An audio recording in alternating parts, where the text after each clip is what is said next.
Last lecture में अपन ने normal reaction की कहानी कंप्लीट की थी, जिसमें अपन ने सब कुछ सीख लिया कि नॉर्मल बैलेंस हो तो कैसे सॉल्व करते हैं, फिर नॉर्मल रिएक्शन जब बॉडीज एक साथ मूव कर रही हो तो कैसे सॉल्व करते हैं। तो अपन ने दो फोर्स पढ़ लिए, एक mg, दूसरा नॉर्मल। अब इस चैप्टर का तीसरा फोर्स अपना टेंशन। तीसरा क्या है? टेंशन। टेंशन क्या होती है, टेंशन कैसे लगती है, इन चीजों के बारे में जानेंगे। तो पहली बात तो इसके बारे में वही कुछ इंपॉर्टेंट पॉइंट जो मैंने नॉर्मल के बारे में जैसे लिखे थे वैसे ही। It is a pull force. It is a pull force, ये खींचने वाला फोर्स, खींचता है ये बॉडी को। ठीक, it is a pull force. It is contact force. It is contact force, so it is electromagnetic, है ना। पहले से जानते हैं all contact forces are electromagnetic in nature. It is contact force, so it is electromagnetic in nature.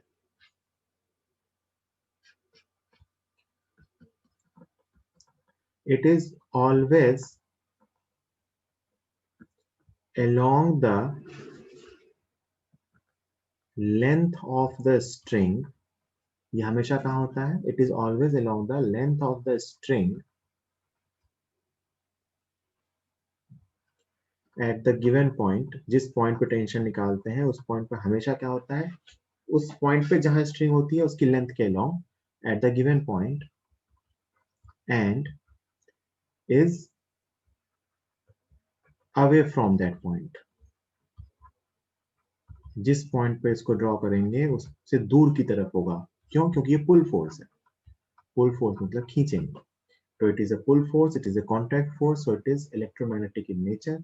It is always along the length of the string और rope at the given point and is given away from that point and is away from that point. Mostly जो tension की कहानी होती है वो string में और रोप में दी जाती है, कई बार रॉड वगैरह में भी आती है, कोई दिक्कत नहीं, एक ही तरीके से डील करेंगे, है ना। टेंशन हमेशा किसी पॉइंट पे पूछी जाएगी, है ना। तो टेंशन क्या होता है ना, बाहर से नहीं दिखती। जैसे आप नॉर्मल देखते हो ना कि नॉर्मल सरफेस पे लग गया, तो टेंशन क्या होता है ना, अंदर होती है, रस्सी के अंदर होती है। तो टेंशन अपने को बाहर से नहीं दिखेगी। तो इसका एफबीडी बनाने के लिए हमें वर्चुअली उस रस्सी को मानना पड़ेगा कि यहाँ से इसके दो टुकड़े हैं। जिस पॉइंट पे हमें टेंशन ड्रॉ करनी है वहां से हम रस्सी के दो पार्ट्स को अलग अलग ड्रॉ कर लेंगे, है ना। तो ये बाहर से नहीं दिखती, जैसे हिंदी में लिख रहा हूं मैं, ये बाहर से नहीं दिखती। ये रूल नहीं है, इसमें ट्रिक के फॉर्म में लिख रहा हूँ, ये बाहर से नहीं दिखती। तो हमें रस्सी को वर्चुअली काटनी होगी। We need to cut the rope virtually. ये नहीं कि रस्सी काट देंगे, नहीं।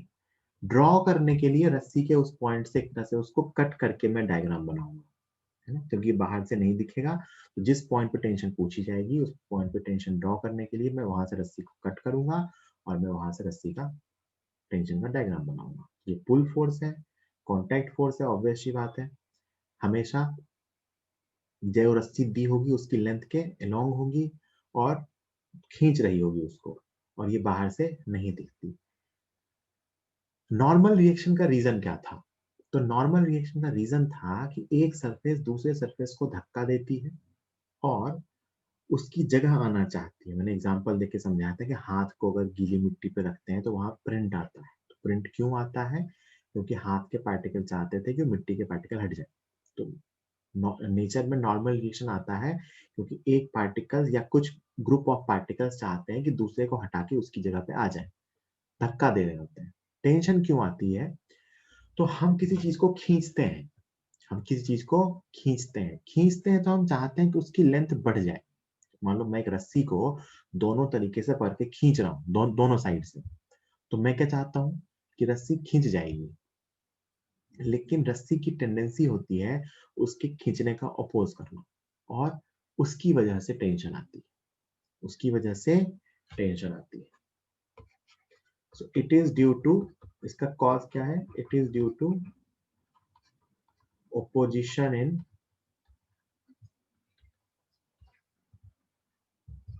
change of length.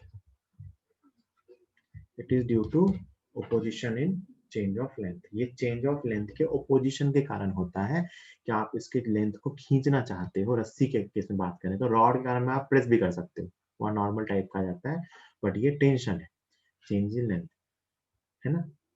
extension मान लो इसको आप यहाँ एक बार के लिए कि extension का oppose कर रहा होता है ना? और ठीक ये important बात है। अपन एक चीज सीखेंगे यहाँ पे, वो होगी आइडियल स्ट्रिंग। क्या होगी? आइडियल स्ट्रिंग और आइडियल रोप।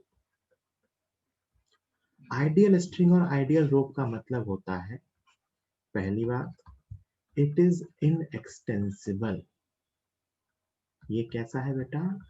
इनएक्सटेंसिबल, मतलब आप इसकी लेंथ को चेंज नहीं कर सकते और इसी वजह से टेंशन आती है। आप रस्सी को खींचना चाहते हो, रस्सी की लेंथ चेंज नहीं हो सकती, क्योंकि हम मान रहे हैं आइडियल स्ट्रिंग, जो रियल स्ट्रिंग होती है थोड़ी बहुत खींचती है, बट जो आइडियल स्ट्रिंग हम मानेंगे इस चैप्टर में, वो इट इज इनएक्सटेंसिबल, मतलब its length can not be changed. और दूसरा, जब तक आपको कहा जाए कि स्ट्रिंग आइडियल है, it is massless, it is massless. कुछ क्वेश्चंस में आइडियल स्ट्रिंग नहीं दी होती है, स्ट्रिंग का मास दिया होता है, लेकिन आपको जब तक कुछ ना कहा जाए, ये तो आप हमेशा ही मानोगे। जब तक आपको ये ना कह दिया जाए कि स्ट्रिंग की जगह इलास्टिक स्ट्रिंग है, वो वर्ड लिख के दे दे इलास्टिक स्ट्रिंग, इसका मतलब अब आप कहोगे कि अब वो खींच सकती है, उसके क्वेश्चन आगे करेंगे, है ना? अगर आपसे कह दे कि इलास्टिक स्ट्रिंग है, इलास्टिक स्ट्रिंग, इसका मतलब है खींच सकती है,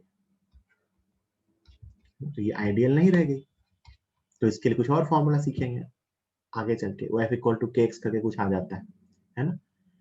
लेकिन जब तक अपने को नॉर्मल मैकेनिक्स में कहा जाए कि स्ट्रिंग है, रोप है, तो हम ये तो हमेशा ही मानेंगे कि दैट इज इनएक्सटेंसिबल, वो खींच नहीं सकती, उसकी लेंथ कांस्टेंट है ना?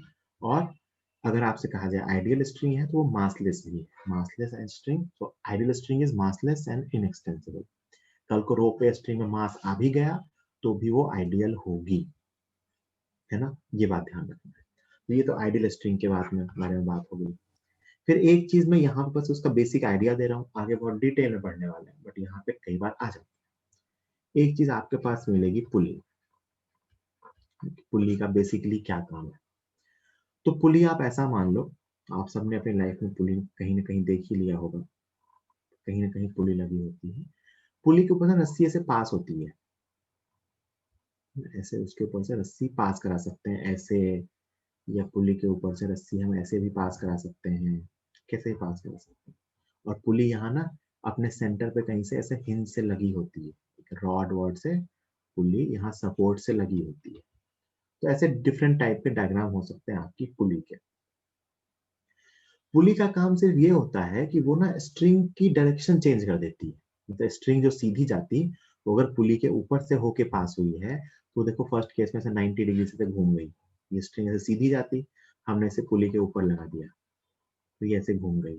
ये स्ट्रिंग सीधी जाती, हमने इसे पुली के ऊपर लगा दिया, ये घूम के ऐसे नीचे आ गई, है ना? और अभी जस्ट हमने सीखा है कि स्ट्रिंग में जो टेंशन होती है ना, वो लेंथ के अलोंग होती है और दूर की तरफ होती है। तो मैं एक ऐसे रफली डायग्राम ड्रॉ कर रहा हूँ कि इस केस में जो टेंशन होगी, इस पे इधर की तरफ होगी और इस पे इधर की तरफ होगी। देखो इस पॉइंट पर अगर मैं टेंशन बनाऊं, रस्सी जहां से लगी होगी, तो इस पे इधर की तरफ खींचेंगे, इस पे इधर की तरफ खींचेंगे, इस पे इधर की तरफ खींचेंगे और इधर की तरफ खींचेंगे। तो पुली का काम क्या होता है ना, it changes direction of force, it changes direction of force by changing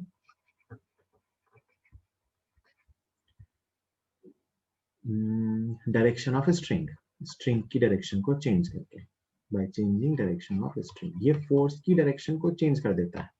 जैसे आप सिंपल सी एक बात जानते हो पुली के बारे में, जो आप फील करके सोच भी सकते हो, कि मान लो मैं आपसे कहूं कि आपको ना एक ब्लॉक को खींचना है, यहाँ मान लो टेबल है और यहाँ एक पुली लगी हुई है,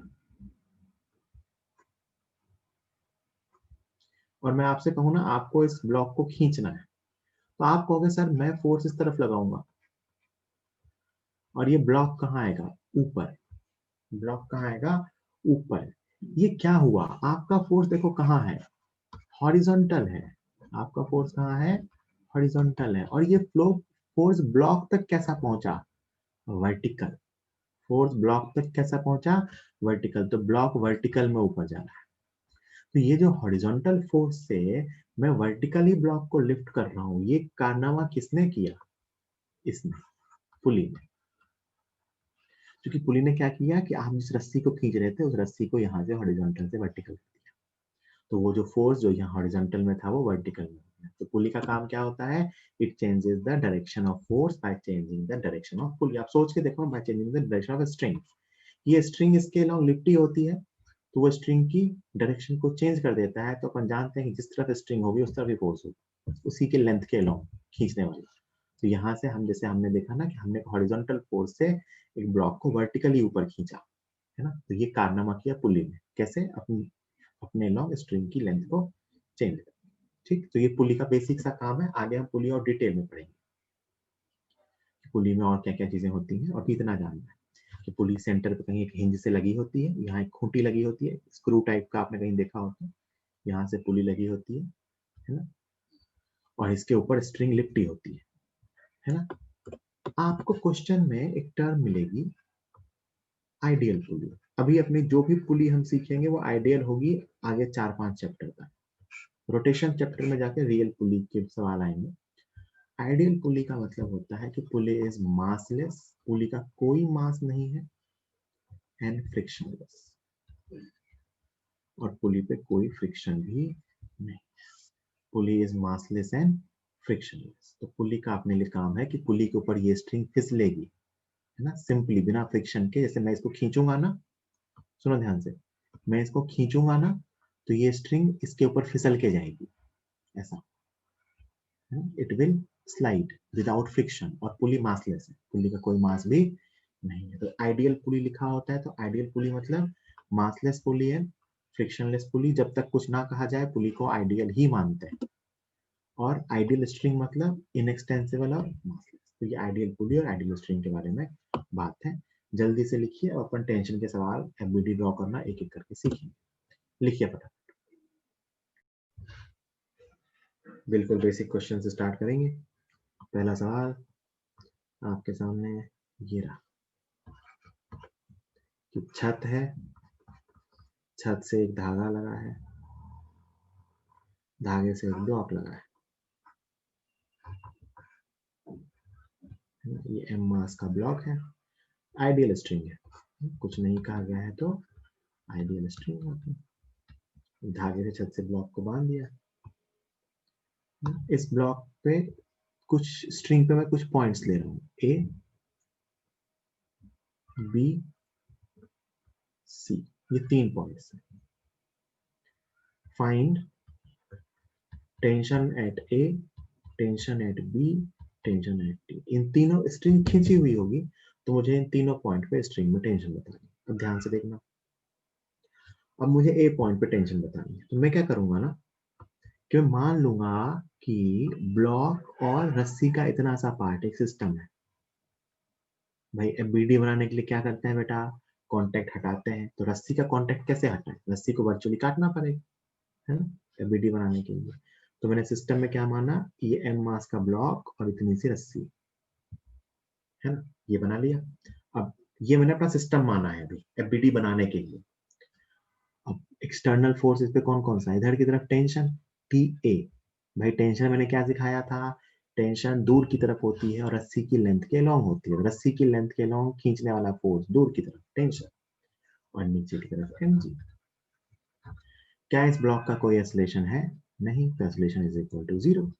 सो T A equal to M G. तो ए पॉइंट पे जो टेंशन होगी वो एम जी के बराबर होगी। ए पॉइंट पे जो टेंशन होगी वो एम जी के बराबर होगी। अब आप ऐसे वर्चुअली सोच के देखो कि बी पॉइंट पे टेंशन क्या होगी। तो मैं वैसा ही एक डायग्राम बनाऊंगा जिसमें मैं ब्लॉक और बी तक की रस्सी को एक साथ ले लूंगा। तो इस पे टेंशन बी और नीचे की तरफ एम जी। वापस एक्सेलरेशन 0, तो बी की टेंशन में क्या आई, mg। अच्छा सी की भी क्या आएगी, mg। तो तीनों पॉइंट पे टेंशन सेम आ गई, तीनों पॉइंट पे टेंशन सेम आ गई। एक मेथड तो ये हुआ। अपन ऐसे भी प्रूव कर सकते हैं कि इस रस्सी के किसी भी दो पॉइंट पे टेंशन सेम होगी, है ना। अपन बकायदा प्रूव कर सकते हैं कि रस्सी के किसी भी दो पॉइंट पे टेंशन सेम होगी। मान लो मैं रस्सी पे ना दो पॉइंट मान रहा हूँ, इस पॉइंट को मैं 1 मान रहा हूँ, इस पॉइंट को मैं 2 मान रहा हूँ। रस्सी पे मैं कोई भी रैंडम पॉइंट मान रहा हूँ और वहां से मैं रस्सी को काट के निकाल ले रहा हूँ, है ना। इतनी सी रस्सी का डायग्राम बना रहा हूँ, देखना। कोई भी जनरल दो पॉइंट ले लिया रस्सी पे, ये पॉइंट 1 है, ये पॉइंट 2 है ना। इस पे टेंशन इधर की तरफ दूर की तरफ T1, और इस पे टेंशन इधर की तरफ दूर की तरफ T2। मैं रस्सी की कोई भी L लेंथ ले ली 1 और 2 के बीच, और उस पर मैंने T1 T2 बना दिया। इसका मास कितना है, 0, क्योंकि ये आइडियल स्ट्रिंग है। और इसका एक्सेलरेशन भी कितना है, 0। तो आप क्या लिखोगे, T1 इक्वल टू T2।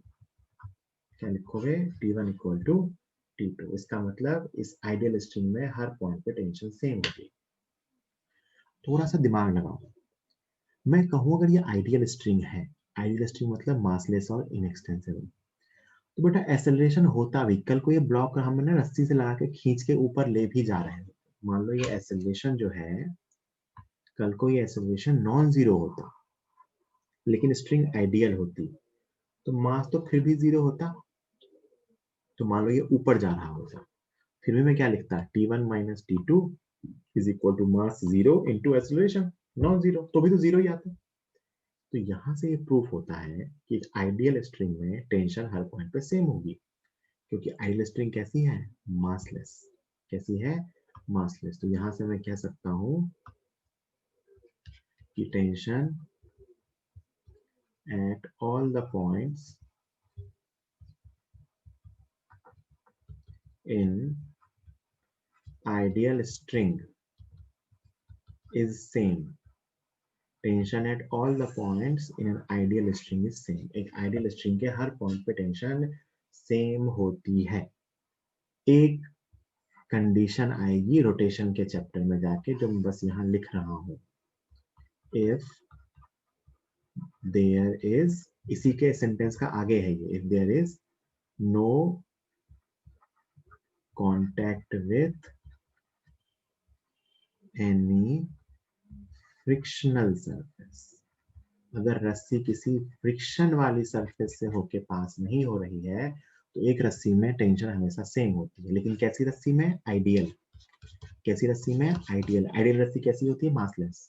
तो एक मासलेस स्ट्रिंग में टेंशन हमेशा सेम होगी अगर उसका किसी भी फ्रिक्शन वाली सरफेस से कांटेक्ट नहीं है तो। और चिंता मत करो, अभी से लेके रोटेशन के पहले तक ऐसा ऐसा ही होगा। तो यहाँ से लेके रोटेशन के चैप्टर के पहले पहले तक अपनी जो आइडियल स्ट्रिंग होगी, उसमें हमेशा पूरी रस्सी में एक ही टेंशन होगी। एक रस्सी में एक टेंशन, है ना, एक रस्सी में एक टेंशन, अगर रस्सी आइडियल है तो हर पॉइंट पे टेंशन सेम आती है। क्यों, क्योंकि उसका मास जीरो है। तो कहीं से कहीं भी क्वेश्चन लिखोगे तो net force equal to mass into acceleration, तो T1 minus T2 equal to zero ही है। तो आइडियल स्ट्रिंग में हर जगह टेंशन सेम आती है। फिर दिमाग में एक बात आती है, कई बार आपको, कई बार नहीं, डायग्राम कुछ डिफरेंट टाइप से बना हुआ दिखेगा, मैं वो बना रहा हूँ। मान लीजिए आपने यही डायग्राम में ना, वैल्यू तो अपन ने निकाल ली, कि मैं आपसे कहूँ ना कि इसको यहां से काटो और एफबीडी बनाओ, ए पॉइंट पे एफबीडी बनाओ। तो आपने कहा ना, ए पॉइंट पे जो आपने एफबीडी बनाया, मैं एक्शन रिएक्शन पेयर दिखा रहा हूँ कि आपने यहाँ से सिस्टम के दो पार्ट किए, एक ये अपना सिस्टम, और एक जो ऊपर का पार्ट बच गया, वो सिस्टम नहीं है, वो बाहर का पार्ट है ना, ऐसा। तो आप कहोगे अगर मैं एफबीडी सिस्टम का बनाता हूँ, तो सिस्टम पे तो भैया इधर एमजी नीचे था, और इस पॉइंट पे टेंशन आया दूर की तरफ, ठीक, ऐसे सिखाया बनाना, पीछे टेंशन दूर की तरफ। इसका रिएक्शन फोर्स इसी पॉइंट पे आएगा, दूसरे पार्ट पे इधर की तरफ, ठीक। थोड़ा सा उसको डिलीट करके अच्छे से बना देते। कभी आपसे कोई मन में ये आया कि भाई इसका रिएक्शन फोर्स कहाँ गया, एक्शन रिएक्शन पेयर कहाँ गया, तो देखो कहाँ गया। आपने जहां से रस्सी काटी वर्चुअली, उसका जो दूसरा पार्ट था रस्सी के दूसरे पार्ट पे, उस पे आ रही है tension. This is action reaction pair. Action reaction pair. तो स्ट्रिंग में जहां से भी अपन कट करके अपना सिस्टम बनाते हैं, वो दूसरा पार्ट इस पार्ट पे, मतलब एक्चुअली क्या था ना, धागे का ऊपर वाला पार्ट इसको खींच रहा था और ये उसको खींच रहा था। ये देखो खींच रहा है ना। ये जो मैंने अपर पार्ट बनाया है, ये वाला पार्ट, इसको ये जो खींच रहा है, ये कौन खींच रहा है? नीचे वाला पार्ट। और ये जो लोअर पार्ट बनाया है, इसको जो ये खींच रहा है, कौन खींच रहा है? अपर पार्ट, है ना। तो वहां पे खींच रहा होता है, दोनों पार्ट एक दूसरे को खींच रहे होते हैं, तो ये टेंशन का एक्शन रिएक्शन पेयर होता है। कई जगहों पे, बहुत सारी बुक्स में, बहुत जगहों पे आप देखोगे ना, इसको डायग्राम में ऐसे बना देंगे। किसी पॉइंट पे टेंशन, एक एरो ऐसा, एक एरो ऐसा, डबल एरो बना सकते हैं। डबल एरो बनाने का मतलब है कि नीचे वाले पार्ट पे टेंशन ऊपर, ऊपर वाले पार्ट पे टेंशन नीचे। तो टेंशन को एफबीडी में ऐसे भी ड्रॉ किया जा सकता है, सिंपल, कि टेंशन आपने ऐसे लिख दी और इसको टी लिख दिया। इसका मतलब आपने दिखा दिया कि इस पॉइंट पे आपने ड्रॉ कर दिया कि नीचे वाले पार्ट पे टेंशन ऊपर लग रही है ना। कई बार आपको ऐसा मिलेगा, ऐसा मिलेगा। ठीक है, जल्दी से लिखिए। यहाँ तक हमने ये सीखा है कि आइडियल स्ट्रिंग में अगर किसी फ्रिक्शन वाली सरफेस से कांटेक्ट नहीं है, तो हर पॉइंट पे टेंशन सेम होगी। यहाँ से आगे का सेंटेंस है ये continued. Tension at all the points in ideal string is same if there is no contact with any frictional surface.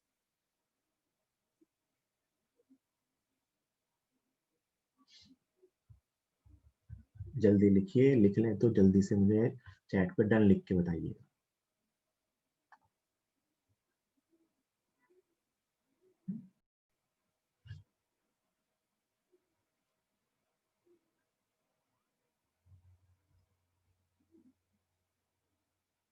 ठीक है, अब देखना, तुम्हें एक चीज की फील दिलाऊंगा, है ना। कई बार बहुत से लोग इन चीजों में, ये मैं बहुत ही बेसिक चीजें बता रहा हूँ, जिसने ये समझ लिया ना, उसको आगे दिक्कत ही नहीं आती, है ना। यहाँ पे मुझे जैसे काइनेमेटिक्स में टाइम लगा था 1D मोशन में, तो आपको प्रोजेक्टाइल रिलेटिव में दिक्कत कम आएगी। वैसे एक बार आपने न्यूटन का ढंग से सीख लिया ना, तो आगे मैकेनिक्स से किसी चैप्टर में भी दिक्कत ही नहीं आती। ये बेसिक चैप्टर। तो एक क्वेश्चन है सिंपल सा, बहुत ही सिंपल सरल सा सवाल है। एक आइडियल स्ट्रिंग है, छत से लगी हुई, कहीं से भी बांध देंगे, छत से क्यों, जमीन से बांध दो, कहीं से भी बांध दो, कोई फर्क नहीं पड़ता। छत में तो बेकार वर्टिकल वर्टिकल लगेगा, है ना? एक ना सपोर्ट है,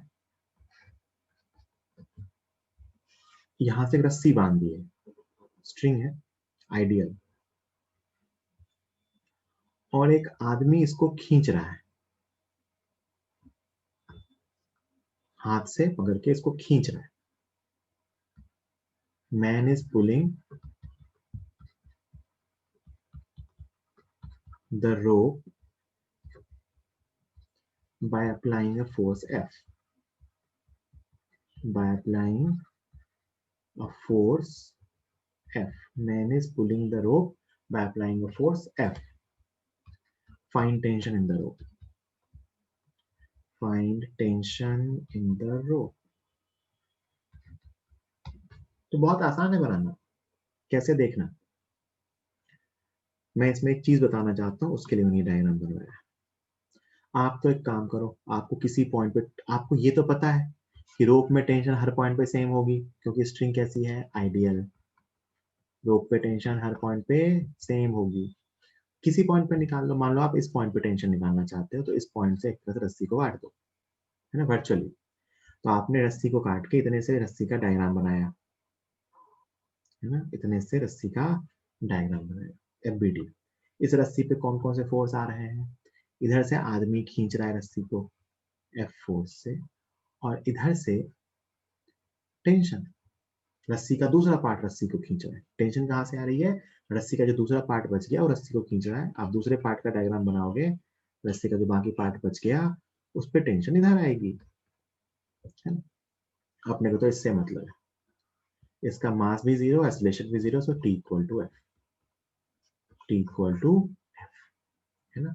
तो अगर हम किसी भी रस्सी को के फ्री एंड को एफ फोर्स लगा के खींचते हैं, तो उसमें हमारे एफ फोर्स के बराबर ही टेंशन आ जाती है। हाँ, ऑब्वियस सी बात है, रस्सी का दूसरा सिरा बंधा हुआ होना चाहिए, है ना, वरना एक रस्सी ऐसे रखी होगी और उसको खींचोगे तो हाथ में आ जाएगी, है ना।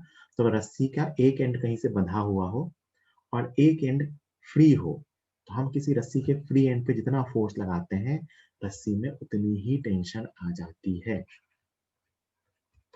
If one end of a string is fixed, obvious सी बात है, and we apply a force F at free end, हम free end पे F force लगाते हैं तो tension in the string is equal to string में उतने के बराबर टेंशन आ जाएगी, स्ट्रिंग में उतने के बराबर टेंशन आ जाएगी।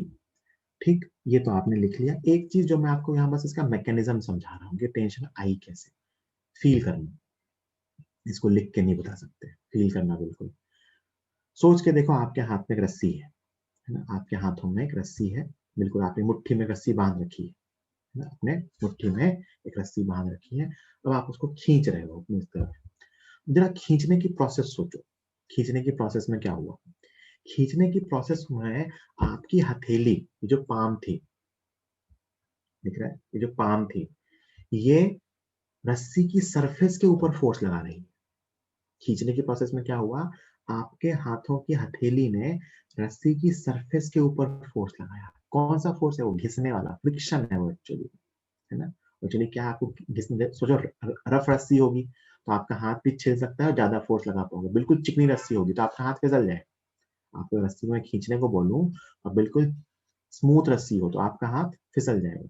तो फोर्स लगाने का मैकेनिज्म क्या होता है, रस्सी पे कैसे लगाते हैं फोर्स, कि आप अपने हाथ को रस्सी के सरफेस के ऊपर मूव कराते हो तो आपका हाथ एक्चुअली रस्सी पे फ्रिक्शन लगाता है ना, और वही फोर्स एफ आगे टेंशन के रूप में ट्रांसमिट होता है। तो आपका हाथ ने रस्सी पे फ्रिक्शन लगाया, मतलब मैं अगर हाथ हटा दूं और डायग्राम बनाऊं तो एक्चुअली में डायग्राम क्या आएगा कि रस्सी पे इधर टेंशन, इधर आपके हाथों ने सरफेस पे फ्रिक्शन लगाया और वो फ्रिक्शन आपके फोर्स के बराबर है। तो मैंने अभी में फ्रिक्शन उसको लिखते हैं ना तो बाद में कंफ्यूजन होने लगता है। तो वो फोर्स एक्चुअली वही है जो आप लगा रहे हो, बट वो एक्चुअली में है कौन सा फोर्स, फ्रिक्शन लगा रहे हो आप उसकी सरफेस के ऊपर, मतलब आप उसको खींच रहे हो पीछे की तरफ, है ना। बस ये समझाने के लिए कि रस्सी पे हम फोर्स लगा कैसे रहे हैं। तो एक्चुअली हम उसकी सरफेस के ऊपर हाथ को स्लाइड करके पीछे खींच रहे होते हैं, तो उसकी सरफेस पे हम फ्रिक्शन लगा रहे होते हैं पीछे की तरफ, और वो एफ फोर्स वही फ्रिक्शन फोर्स बन के डेवलप होता है।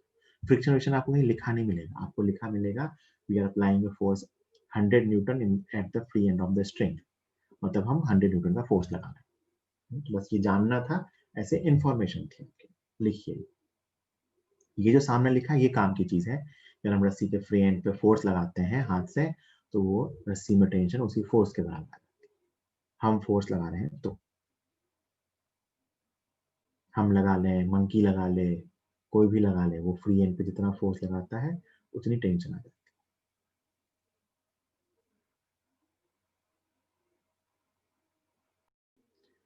चलो, तो सवाल तो वैसे तो ये सिंपल सवाल तो हर कोई कर लेगा, बट ये कंसेप्ट कई जगहों पर यूज हो जाता है। सिंपल सा सवाल देखो जो तुम्हें मैं सॉल्व करवा के बताऊंगा। कनेक्टेड बॉडीज में टेंशन निकालना, जो तुम आज नॉर्मल में निकाल रहे थे, है ना। मान लो मैं ये कुछ भी ब्लॉक मान लो, 2 kg, 3 kg, 5 kg, तीन ब्लॉक, 2 kg, 3 kg और 5 kg, ये सब आ गया है तुम्हें, चिंता मत करो। देखो भी सब तुम खुद ही कर लोगे। 5 kg और मैं इसको इधर से खींच रहा हूँ 100 न्यूटन के फोर्स से, है ना। यहाँ की इस स्ट्रिंग की टेंशन T1 है, इस स्ट्रिंग की टेंशन T2 है। दो धागे हैं, एक दो धागे हैं तो दो टेंशन है, एक धागे में एक टेंशन। तो एक टेंशन 2 kg और 3 kg के बीच में, एक टेंशन 3 kg और 5 kg के बीच में। आपसे पूछा है find T1 T2, find T1 and T2। बहुत ही सिंपल है भैया। कैसे, कहा गया, सबसे पहले तो एक्सेलरेशन कैलकुलेट कर लेंगे। जमीन पे रखा है ना तो आप जानते हो वर्टिकल से मतलब नहीं है। एक्सेलरेशन कैलकुलेट करेंगे, एक्सेलरेशन कितना आएगा, पूरे सिस्टम को साथ माना है तो नेट फोर्स 100 अपॉन सिस्टम का मास। सिस्टम का मास कितना है, 10 kg। इसका मतलब ये 10 मीटर पर सेकेंड स्क्वायर से लेफ्ट जाएगा। किधर जाएगा, 10 मीटर पर सेकेंड स्क्वायर से लेफ्ट। अब सोचो आपको T1 निकालना है, जैसे वहां N1 निकालते थे, तो अब इतने समझदार आप हो गए हो कि T1 निकालने के लिए आप इन दोनों को साथ सिस्टम मान लोगे। इस पे एक ही फोर्स आ रहा है T1। अगर मैं इन दोनों को साथ मान लूं तो इस सिस्टम पे एक ही फोर्स आ रहा है T1 और ये सिस्टम इधर की तरफ जा रहा है कितने से 10 मीटर पर सेकेंड स्क्वायर से। क्या लिखेंगे equation? T1 is equal to mass of the system into acceleration. कितना आ गया? 80 न्यूटन। मैं आपसे पूछूं T2 निकालो तो किसका डायग्राम बनाओगे? 5 केजी वाले का। T2 कितने से जा रहा है? 10 से। तो क्या लिखोगे? T2 is equal to 50 Newton. बस ये तो तुम्हें आता है। बस वो टेंशन वहां नॉर्मल धक्का देता है, यहाँ टेंशन खींच रहा है। इतना सा अंतर है। जल्दी लिखो। सिंपल है ना? अगले क्वेश्चन में दूंगा, उसका आंसर मुझे आपसे ही चाहिए, ऐसे हॉरिजॉन्टल मोशन वाला, है ना? मैं दे रहा हूँ क्वेश्चन, अब चेंज कर रहा हूँ। इस क्वेश्चन का आंसर मुझे आपसे ही चाहिए। एक ब्लॉक ये है, एक ब्लॉक ये है। ये 10 केजी का ब्लॉक है, ये 15 केजी का ब्लॉक है। इसको इधर की तरफ खींच रहे हैं 100 न्यूटन से, इसको इधर की तरफ खींच रहे हैं 150 न्यूटन से। ये बीच में स्ट्रिंग लगी है ना? Find tension in the string. Find tension in the string. मुझे इसका आंसर आपसे ही चाहिए। मुझे पूरी उम्मीद है आप सही बताओगे। Find tension in the string. क्या आपने कसम खाई है कि आप गलती नहीं करोगे वापस वो वाली? Find tension in the string. ठीक है सर, हो तो बच्चे ही। सबसे पहले एक्सेलरेशन निकाल लेते हैं। फिक्स मतलब बाएं जाएगा भाई, 150 से खींच रहे हैं तो एक्सेलरेशन होगा 150 माइनस 100 अपॉन सिस्टम का मास 25, मतलब 2 मीटर पर सेकेंड स्क्वायर।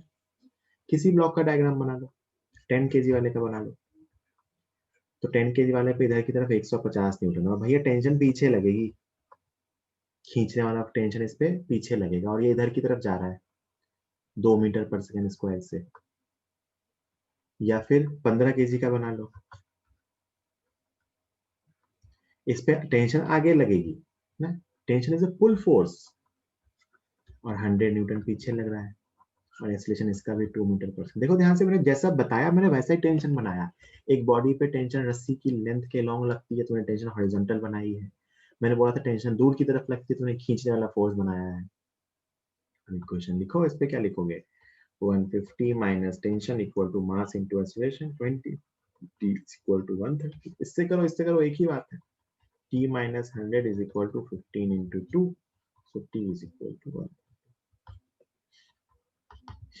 सही नहीं किया तुमने, है ना? सही नहीं किया तुमने। पहला सवाल था, बच्चे हो भी तुम। तो अब तुम दूसरा सवाल करोगे। तुम तो समझदार हो, तुम तो मैं हॉरिजॉन्टल वर्टिकल सब दे सकता हूँ। वर्टिकल में कर तुमने कह दिया, गलती नहीं करोगे। ये 2 केजी, ये 3 केजी, और इसको मैं ऊपर की तरफ खींच रहा हूँ। वर्टिकल ऊपर जा रहा है ना, ये F इक्वल टू, मैं जिस फोर्स से खींच रहा हूँ वो फोर्स है 100 न्यूटन, है ना? Fine tension in the string. मुझे पूरी उम्मीद है तुम फिर से गलती करोगे। Fine tension in the string. कोई बात नहीं, तुम गलती करोगे तो भी सीखोगे, सॉल्व नहीं करोगे तो नहीं सीखोगे। सही करोगे बहुत अच्छी बात है, गलती करोगे तो भी सीखोगे। करो सॉल्व। आंसर लिख के fine tension in the string, 100 Newton से खींच रहे हैं। चलिए, अपने को तो पहले सिस्टम का एक्सेलरेशन निकालना पड़ेगा।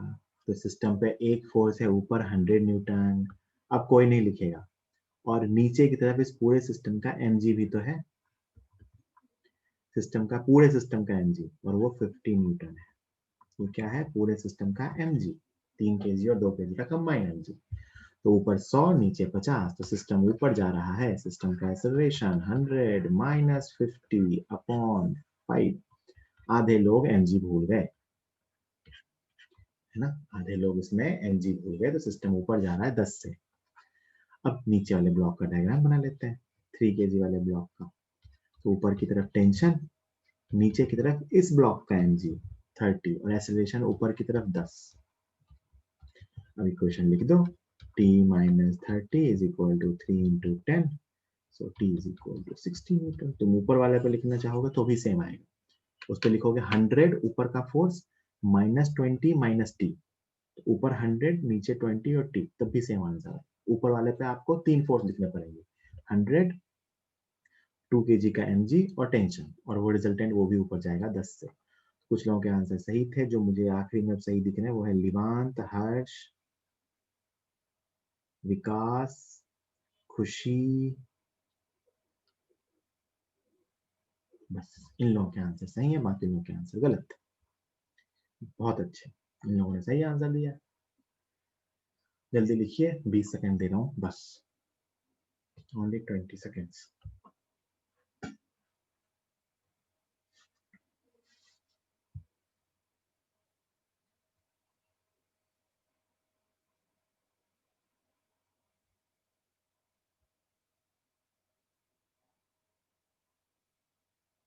ठीक है, तो ये वर्टिकली एसिलेटेड मोशन वाले सवाल है, यही चलने देते हैं।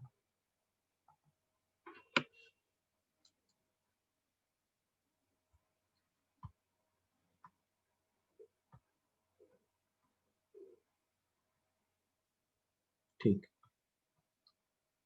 एक क्वेश्चन अब थोड़ा सा चेंज करते हैं।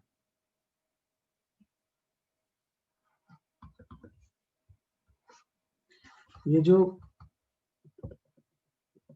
रस्सी थी ना, इसमें मास है, ये मैं करके बताता हूँ। इस रस्सी के अंदर अब मास है, मासलेस नहीं है बल्कि इसके अंदर मास है, सिर्फ रस्सी लगी है छत से।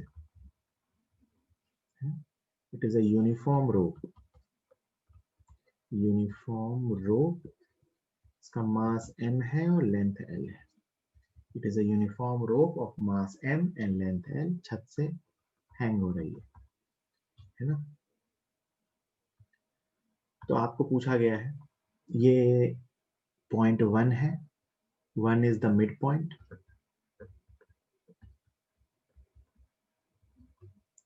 ये पॉइंट 2 है, 2 इज द टॉप पॉइंट,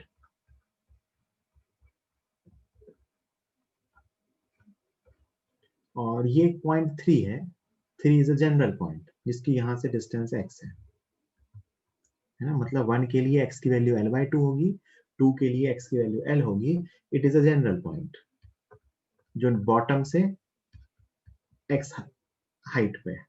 तो आपसे पूछा गया है find tension eight 1, tension eight 2 and tension eight 3। देखो मैं बताता हूँ, मैंने क्या कहा, जहां से टेंशन पूछी जाती है वहां रस्सी को कट करते हैं। तो मैं देखो 1 पॉइंट के लिए सॉल्व कर रहा हूँ, एक तो रस्सी रुकी हुई है तो एक्सेलरेशन तो 0 है, एक्सेलरेशन इज 0।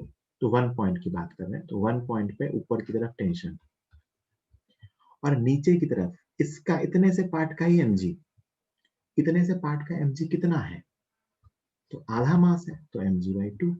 भाई मैं 1 की बात कर रहा हूँ, कौन से पॉइंट की, 1 पॉइंट की, मतलब ये आधी रस्सी है, m/2। तो इस पे ऊपर टेंशन, नीचे mg/2, एक्सेलरेशन इसका 0। तो टेंशन की 1 पॉइंट पे टेंशन क्या आ जाएगी, mg/2। मतलब 1 पॉइंट की टेंशन ने आधे रस्सी के वेट को संभाल रखा है, ऑब्वियस सी बात है। तो वहां से नीचे की पूरी रस्सी के वेट को किसने रोक रखा है, अगर फील करके देखें तो यहाँ से नीचे नीचे जो रस्सी है उसको किसने होल्ड कर रखा है, 1 पॉइंट की टेंशन में। 2 पॉइंट पे निकालते हैं, तो 2 पॉइंट से नीचे तो पूरी रस्सी आ गई, तो ऊपर T2, नीचे mg, पूरी रस्सी आ गई ना, एक्सेलरेशन कितना, 0। तो T2 इक्वल टू mg। मतलब देखो ये आइडियल रोप नहीं है, इसीलिए हर पॉइंट पे टेंशन डिफरेंट आ गई। तो 1 और 2 तो आसान था, अब 3 निकाल लेते हैं। 3 इतनी सी रस्सी है बेटा, छोटी सी, तो 3 पॉइंट पे टेंशन निकालने के लिए मेथड तो सेम है, तो इतनी सी रस्सी का डायग्राम बना लेते हैं।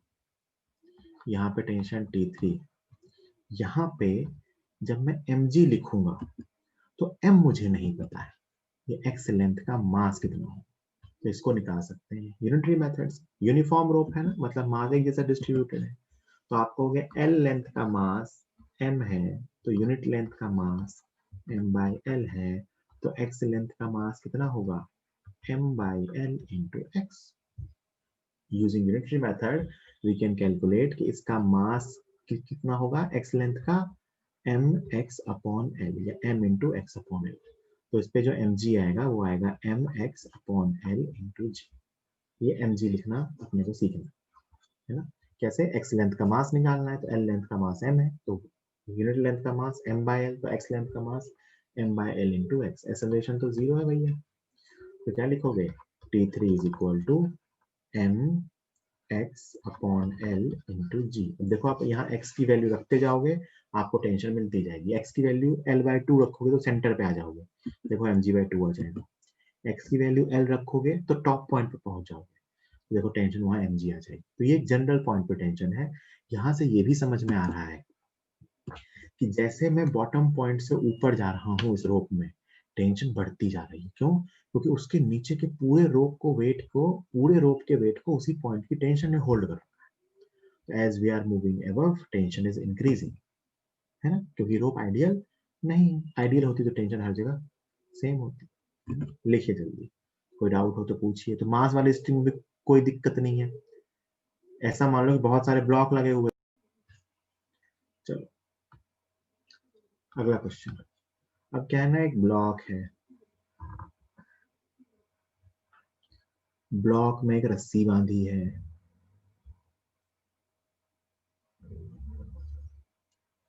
और रस्सी को इधर से पकड़ के खींच के ऊपर लेके जा रहे हैं वर्टिकली, है ना। ब्लॉक का मास m है, कैपिटल M, रस्सी का मास है स्मॉल m। रस्सी जो है उसका मास है स्मॉल m। ये यूनिफॉर्म रोप है, यूनिफॉर्म रोप। आपसे पूछते हैं find tension at mid point of the rope. क्या पूछते हैं? Find tension at mid point of the rope. Rope के मिड पॉइंट पे टेंशन। सुनना मेरी, मेथड अपना सेम। सबसे पहले तो सिस्टम का एक्सेलरेशन निकालेंगे। इस सिस्टम पे फोर्स कौन कौन से, ऊपर F, नीचे पूरे सिस्टम का mg। तो नीचे जो mg आएगा वो आएगा m प्लस m इंटू जी, दोनों का वेट। तो सिस्टम का एक्सेलरेशन ऊपर की तरफ कितना आ गया बेटा, F minus m plus M जी अपॉन पूरे सिस्टम का मास। कुछ बस वही लिखा है, दिख ऐसा रहा है तो सिंपल सी बात, नेट फोर्स अपॉन मास। बस मैंने यहाँ डेटा की जगह वेरिएबल्स ले लिए, तो F minus m plus g, m जी अपॉन एम प्लस एम। ठीक, पहला काम हो गया। दूसरा काम, इस पॉइंट पे टेंशन बतानी है। तो दो तरीके हैं, या तो मैं इतने से पार्ट का एफबीडी बना लूं, बिल्कुल बना सकता हूँ। सोचो उस पर कौन कौन सा फोर्स आएगा। अगर मैं दो एफबीडी सोच रहा हूँ, है ना, तो आप तो जिससे मन उससे सॉल्व करना। मान लो मैं ऊपर वाले पार्ट का एफबीडी बनाऊं, तो ऊपर वाले पार्ट पे ऊपर एफ आएगा, नीचे टेंशन आएगी, और नीचे इस आधे रोप का mg आएगा, मतलब mg/2, और एक्सेलरेशन ऊपर आएगा a। मैं दूसरा क्या सोच सकता हूं कि मैं ब्लॉक के साथ आधी रस्सी मान लूं, इसका एफबीडी बनाऊं, तो इस पे ऊपर टेंशन आएगी जो इसको खींच रही है, नीचे इस पूरे सिस्टम का mg आएगा इतने से पार्ट, मतलब m प्लस m/2 इंटू जी। और ये सिस्टम भी ऊपर जाना होगा a से। दोनों एक ही बात है ना, दोनों में से आपको जो मन वो बना सकते हो। मुझे अभी भी दूसरा वाला आसान लग रहा है दिखना, क्योंकि उसमें दो फोर्स है, इसमें तीन फोर्स है ना। यहाँ पे इक्वेशन क्या लिखोगे, देखो F minus T plus mg/2 net force equal to mass. इसका मास कितना है m/2 इंटू ए आपको पता है ना। मैं सॉल्व नहीं करूंगा, बस मैं इक्वेशन लिखूंगा, ऐसा सॉल्व करने बहुत कुछ ऐसा नहीं है। यहाँ से अपन टी निकाल सकते हैं। यहाँ इक्वेशन क्या लिखोगे, सिस्टम का मास कितना है, m plus M by two, एक कैपिटल एम है कि स्मॉल एम, तो इस पे इक्वेशन क्या लिखोगे, t minus m plus M by two into G, this is net force, equal to system का mass m plus M by two into acceleration. दोनों सही हैं, दोनों में कोई दिक्कत नहीं है, दोनों में आप लिख के आंसर ला सकते हो, बस आपको सिस्टम पे सही सही फोर्सेस और सही सही मास इंटू एक्सेलरेशन लिखना होना चाहिए। पहले पार्ट में सिस्टम क्या है, आधी रस्सी, ऊपर वाला पार्ट, तो उससे फोर्स है एफ टी और उसका वेट।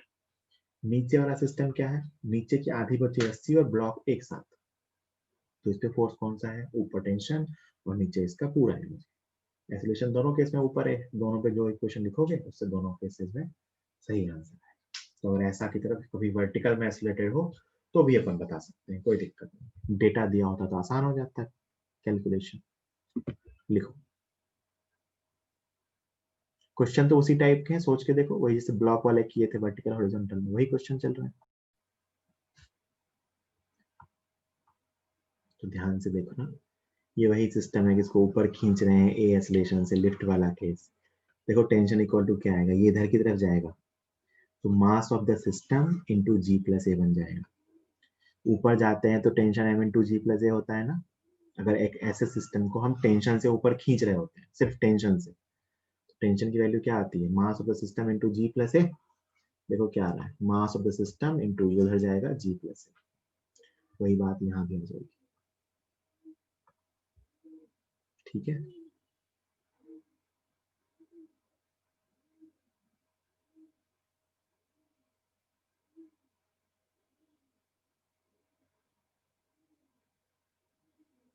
दस सेकेंड और है।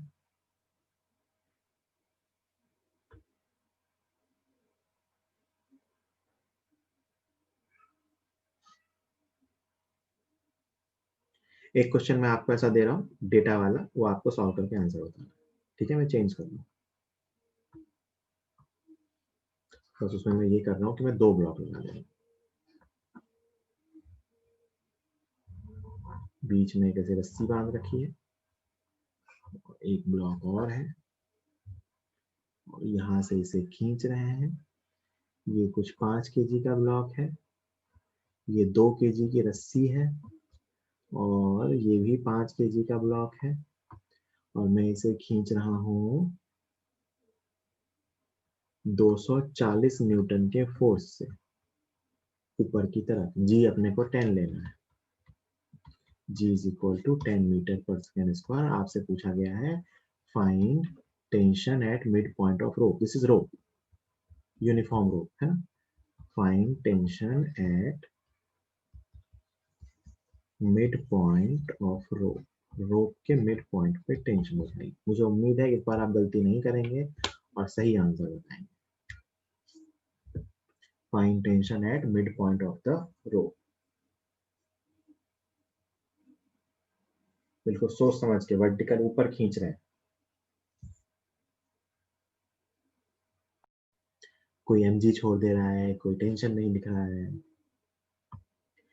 तुम तो स्टेप याद रखो ना, पहला काम क्या होता है, एक्सेलरेशन निकालना, पूरा एक साथ मानते हैं डब्बा, पूरे डब्बे का मास 120 न्यूटन, तो एक्सेलरेशन ऊपर की तरफ होगा, ए 240 माइनस 120 बटा पूरे डब्बे का मास 12, कितना आ गया, 10 मीटर पर सेकंड स्क्वायर।